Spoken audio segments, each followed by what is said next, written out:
What's your time? Okay, it's 5 AM. I guess let's head to school.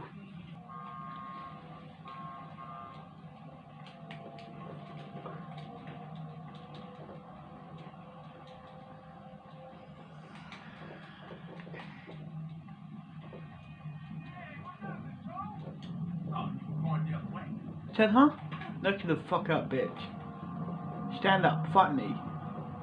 I said, fucking fight me, bitch. Bitch ass cunt. You bloody.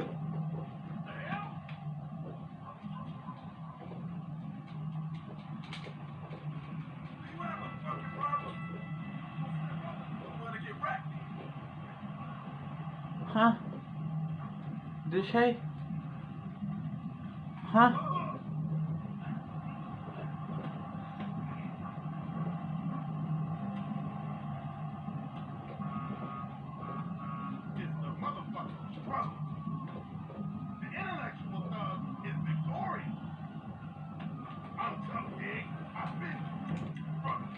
Oh really?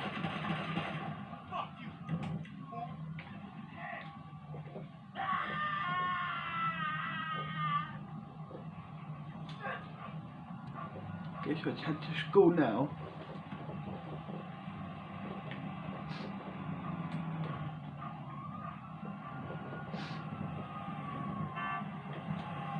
Fuck you.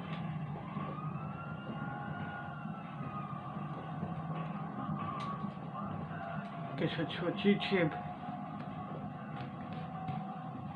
And fucking whoops. Whoops, fucking dope. Chop up some fucking dope, I guess. Throw some fucking dope up, I guess.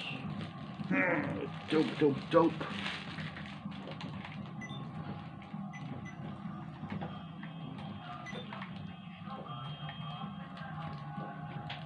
I'm in the blood. Yeah, buddy. I'm in the fucking blood. Yeah, buddy. I'm in the fucking blood, cunt. I'm the top dog. Yeah, buddy. Not really. I wish I was the top dog. But, yeah. You know. Yeah, boy. I'm the fucking blood, cunt. Hopefully they don't do what they did 6ix9ine. Right, if they do, then I'm listening to them. Watch Snips. Watch 6ix9ine. Don't care. They say, oh, Warranty is the best, but look what happened to 6ix9ine. They didn't do, they wasn't loyal to him. They robbed him, and you know what, with the baby, with his baby mama, and other stuff.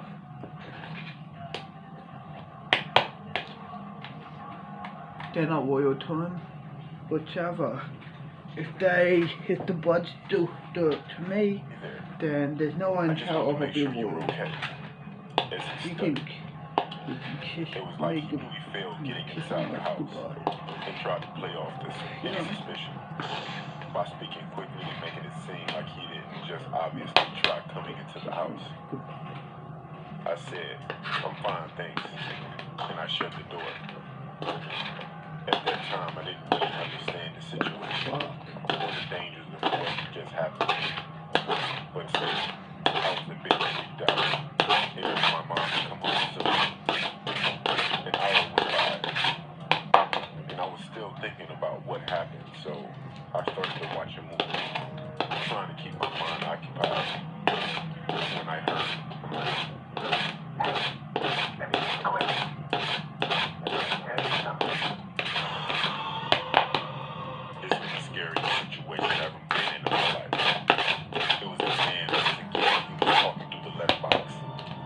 I shouted, leave me alone. The letterbox closed, and the man started banging on the front door screaming.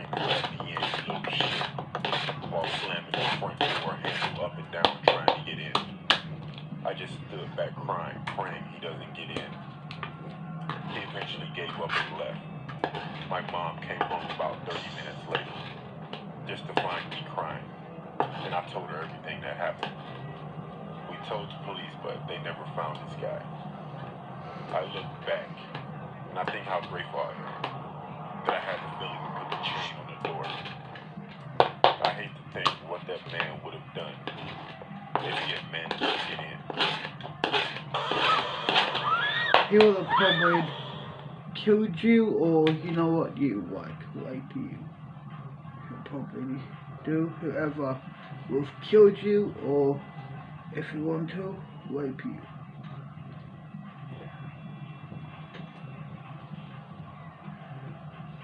So yeah, whoever, the Rocky. I'll never get it out of my mind. Because, I think I could use a pill. Maybe a... If she didn't, then she would have died or got raped. So, this started about 3 years ago when I was 18. I was using Tinder with some usual random text. We started talking. The usual, what are you doing, what are you up to, etc. Then the rando started to sound depressed about how everyone hated him, and occasionally talking about how he should end it all. Me being the nice person that I am, I try to find something about him that I could compliment, and try to make him feel better. That sort of thing, or bring a smile to at the very least. And that's when things began to become heavy. Rando began to lash his anger, tell me that I'm a liar or a user, and that I just wanted to make fun of him, and I tried to reassure him that my compliment was genuine. I tried to tell him that I hate to see people down and depressed and like to make them happy because it wasn't my usual nature. Now I had been in his shoes before with severe insecurities, so I know how he felt. After he finally began to feel that my compliments were real, he started to get really attached to me and started berating me with messages. He would send me like 20 messages in one go, and if I didn't reply in 5 seconds, he would be like, oh, I guess he finds someone better to talk to. You get the rest. It began to get frustrating, and I could have just blocked him to relieve my headache, but I have anxiety and feared that he would turn up at my doorstep and do something drastic if I blocked him. He also started sending me nudes to grab my attention, to reply instantly to his messages, and it got worse and worse from here. Eventually, he told me that he would be in my town soon, and talked about meeting somewhere, sometime, and doing something. I didn't reply, and he flipped out, and started tapping all of my social accounts, Facebook messages, friend requests, Instagram follows. One night, I went out with some of my friends for a night out, and I forgot that he was in town for the weekend. He saw me walking down the street and came up to me and bawled his eyes out for not replying to him and begged me for my phone number and address and whether he could join us on our night out. And we politely refused. He followed us further and tried forcing drugs into my hand when we got to the bar. Infuriated at how clingy he was, I decided to go back home, only to realize that he boarded the same bus as me and vanished only after he saw the place where I lived. He started texting me on Tinder how he would find me one day and find my friends to get my phone number. This was it, and I finally blocked him. And I thought I was done with it. This whole experience had really put me off dating people who have high insecurities only out of fear that this experience would be repeated. That something like this would happen again. I have been trying to stop over-complimenting people too much out of the fear that this experience would happen again. It has been 3 years, and I haven't seen him since. In the summer of 2012, I met my friend Jerry at Dairy Queen for ice cream. He asked if his friend Jim could meet us, who he had met at the library where he was working at the time. I said, yeah, I love meeting new people. Jim comes in with his guitar and starts playing music beautifully. From this encounter, Jim seemed a really chill guy. Cool. He did ask me on Facebook a few days later. And that is nothing out of the ordinary. He starts making casual conversations. There is something stranger, though. When I met him, he had an accent that I couldn't put a finger on. He told me that he was born and raised in the UK and was a musician there until he moved here at the age of 18. I thought, okay, he doesn't sound like a guy from there, but fine. At that time, I was dating a guy called Tom. Over a few months, Jim was flirting with me, but I made obvious that I was uninterested, and he seemed to get the picture. At this time, the spring semester at the college starts, and Jim's in the same class as me, just a different time. There is a field trip at the museum where both the classes are joined. I noticed Jim and made casual conversation, and then we went our separate ways. That's when I noticed something weird. We were in a massive museum in Chicago, yet I seemed to see Jim lurking everywhere. It really freaked me out. When the trip ended, he messaged me again, getting at it really hard and flirting with me again. I told him that I didn't like the way he was talking, but he continued, and I even ignored him at a point, but he didn't stop. Why I didn't delete him at that time is beyond me, but I digress. I told my boyfriend about him and showed him the messages. Tom asked what his name was and checked his profile. When he saw his profile picture, he gasped and said, "Jim, that is certainly not his name. His name is Stan. We went to the same high school. He is totally insane." I'm in terrible shock right now because now everything's turned to be more horrifying and creepier. Tom told me that Howie did the same thing to his ex-girlfriend.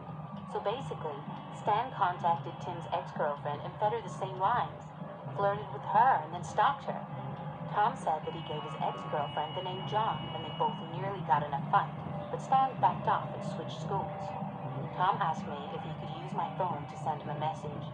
Honestly, I was a little reluctant, but Tom showed his high school yearbook and proved that everything was a lie. I can't believe Stan's whole backstory, but did I really have any reason to call him out or question it? I really didn't care until it got scary, and I didn't want to investigate further stalking away. Tom messages him from my account. "Hey Stan, it's me, Tom. Remember me?" That's when Stan gets hostile. He starts losing his mind and starts getting aggressive, adamantly denying that he is Stan, and Tom sends the photo of the yearbook and tells him not to harass me anymore. He gets mad and says that he will contact the police for harassment and whatnot, and after these absurd accusations, he blocks Tom and I altogether from all social media accounts. Stan was caught by the same guy for the same thing again. I don't know if he wants to steal Tom's girl or something. Up about 3 a.m. to use the toilet. Yes, sir. And when I look, Yes, sir. she is not in Babe. bed with me. Thanks, babe. Now, this time being the first time we did the nasties, I wondered if she had just gone home. I wasn't really sure of the perimeter regarding this with her. So I look around, and she is nowhere to be seen on the top floor. I go downstairs, and the smell of fire catches my nostrils. I look outside my garden, and she has taken this metal bin and started a fire. I ran up to her and asked her what the hell she was doing. And she was burning loads of my things. She looked at me with this cold, dead stare and said, "You can't have any of this. That's why you don't love me, because you keep things that she gave in this house." I was absolutely horrified. I don't know from where she made this assumption. My CDs, DVDs, hell, even my iPhone, and a whole bunch of other stuff were now melting away in this fire. I was horrified, and I told her that she needed to go, and that I was calling the police and the fire department. The fire was put out pretty quickly, and I never spoke to her again. She definitely had several of her screws loose, and I hope that no other man falls for her madness.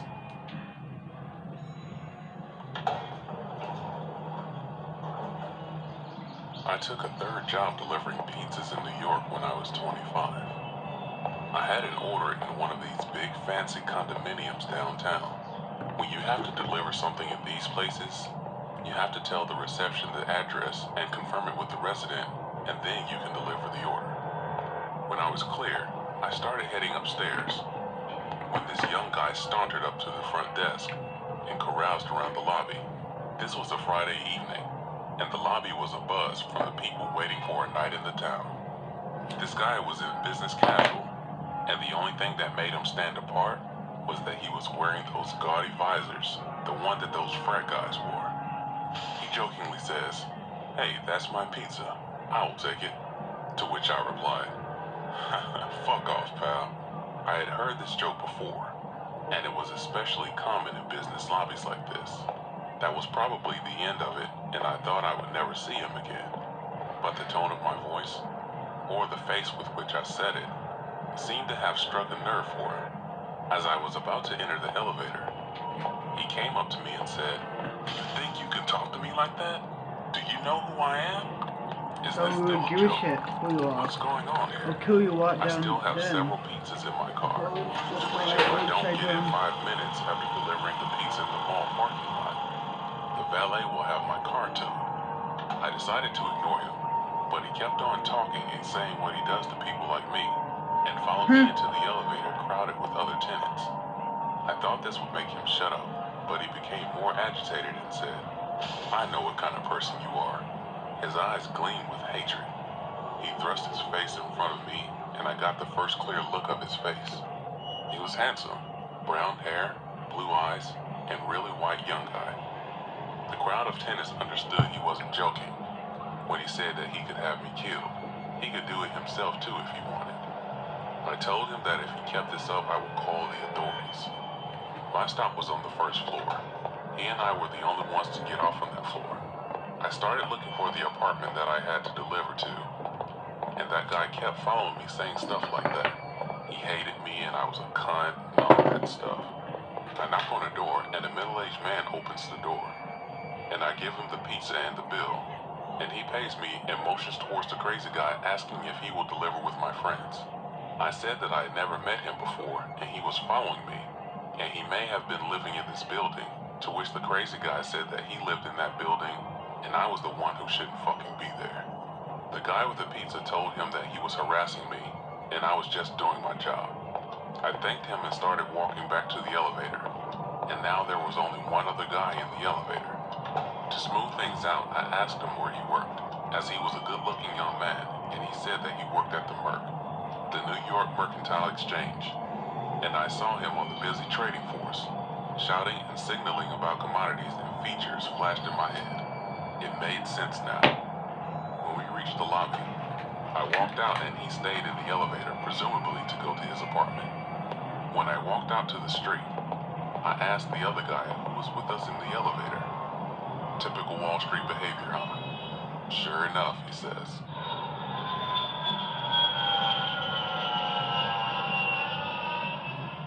I met this friend online this summer before the junior year of high school. I was 16. His name was Josh. We clicked instantly. Our sense of humor matched up, and we very quickly became really good friends. Okay. He was a guy, and I a girl. I held no romantic feelings, more so I had a boyfriend. He loved me. We didn't... Yeah, look, we're actually third generation here on this property. I feel very proud to be part of the community here. Didn't have a stable friendship, as he would flip out a lot and would go on extended amounts of time without talking to me. He told me that he couldn't bear to talk to me, knowing that we couldn't be together because I was dating someone else. But I know it was more of a control thing. He wanted to make me feel like I was missing something out. He really hated women. Really disliked women and felt most were just users. He told me that I was different, that I was the only true woman he ever met. Real red flag right there. I was young and didn't think much of it. Our friendship was online, instant messaging and FaceTiming.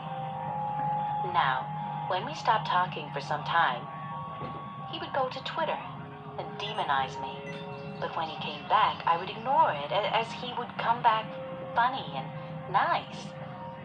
He had a habit of lashing out at people and making them feel crappy. Another red flag, but I thought I was special and he would never do that to me. I was leading up to my 18th birthday and he said, "When you are 18, you are sending me nudes." I brushed it off as I wasn't going to, but I did notice the dominating tone.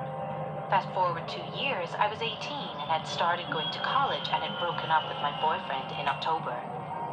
Josh took this opportunity to say that he couldn't wait to see me, and that if I didn't meet him, it would be over. I had not many feelings for him, but I decided to give it a shot as I couldn't lose him. So I bought plane tickets to where he lived. My parents to this day have no idea about this. I was going on a Friday and would be returning on Monday. I started to feel that I was in love with him and was going to meet the guy I loved. A couple of weeks before going, I started getting cold guess feet. let's go home. Started hitting off with a... Cause I always sleep, so I don't get, so I don't be tired at 5 o'clock in the morning when I wake up. So, yeah, I guess let's go home, wake up in the morning, and go to school. Got my pistol. Oh, fuck.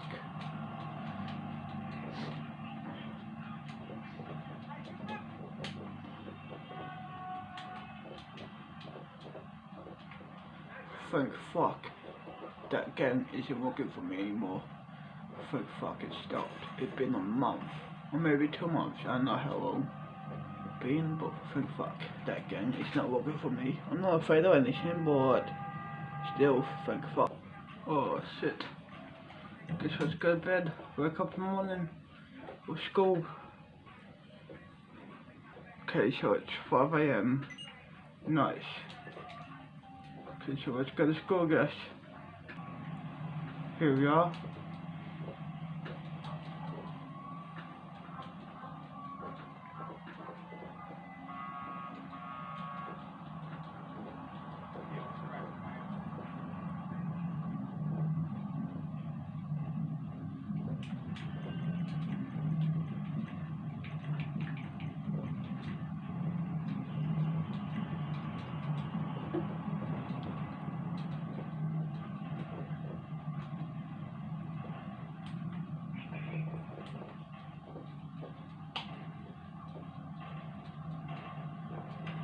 Oh, fuck. Fuck.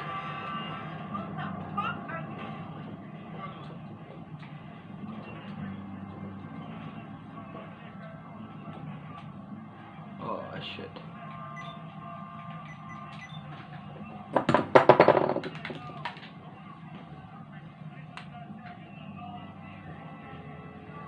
Guy from a neighboring university. I kissed the guy a day before my flight and decided I didn't have feelings for Josh.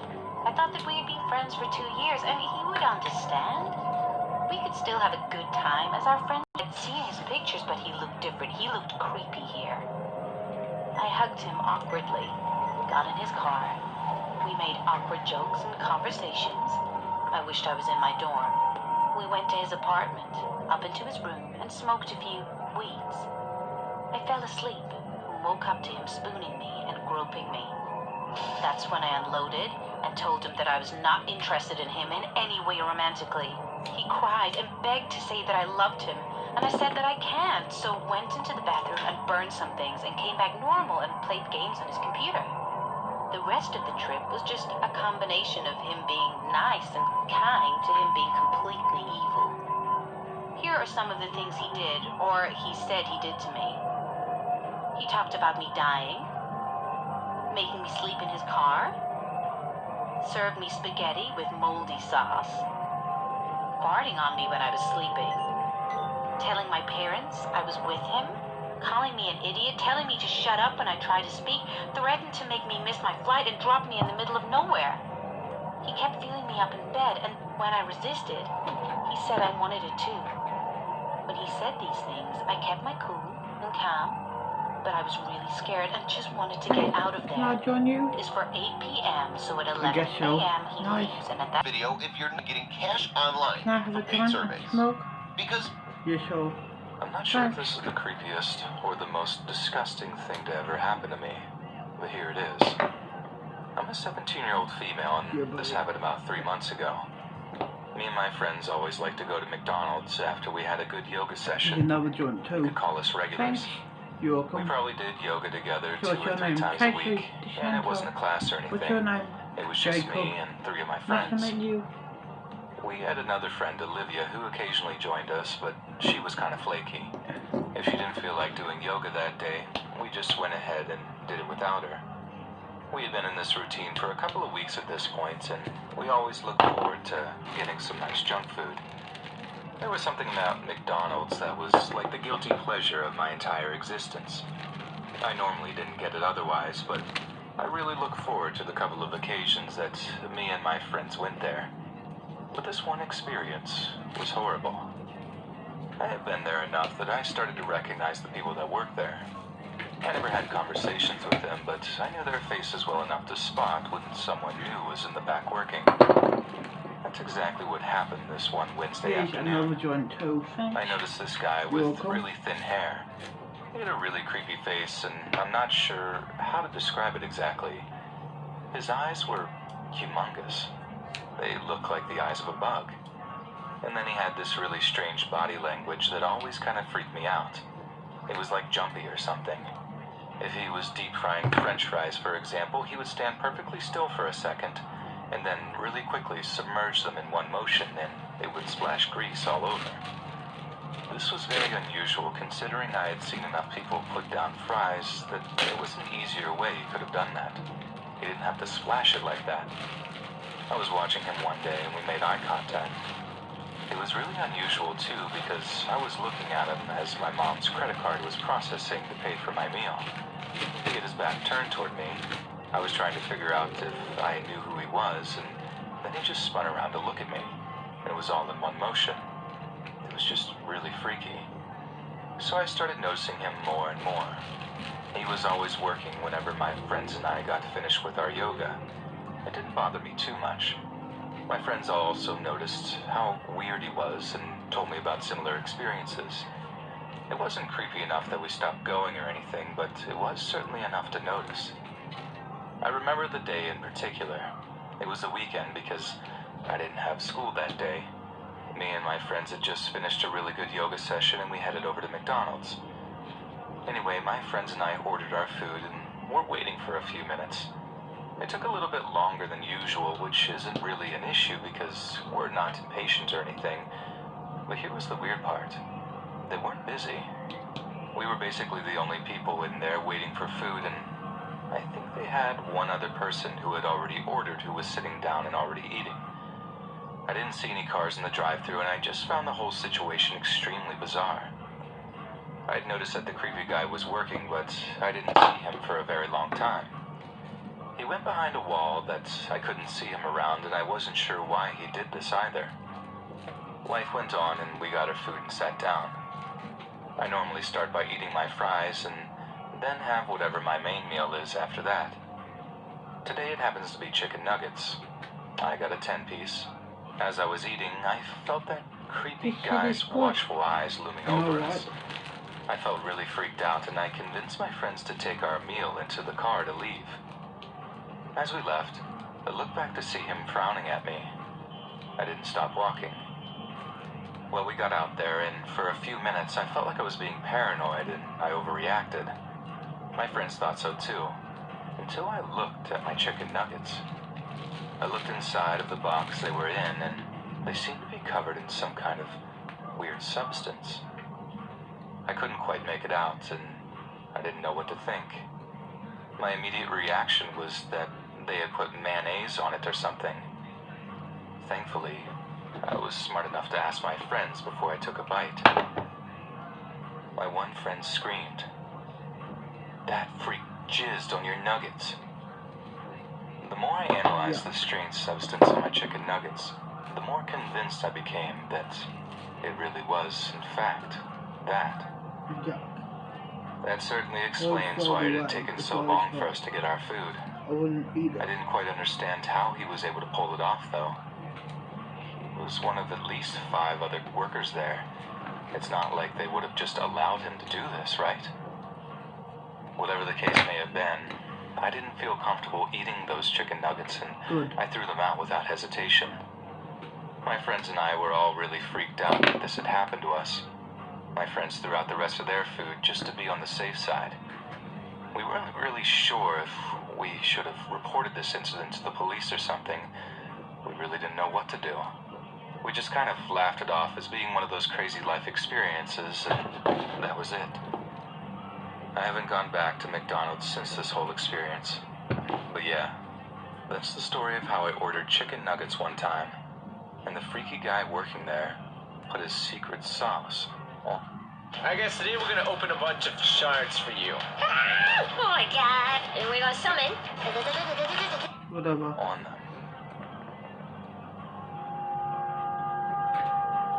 Okay. I don't think you guys are even going to believe this story, but it's 100% true. Just happened last week.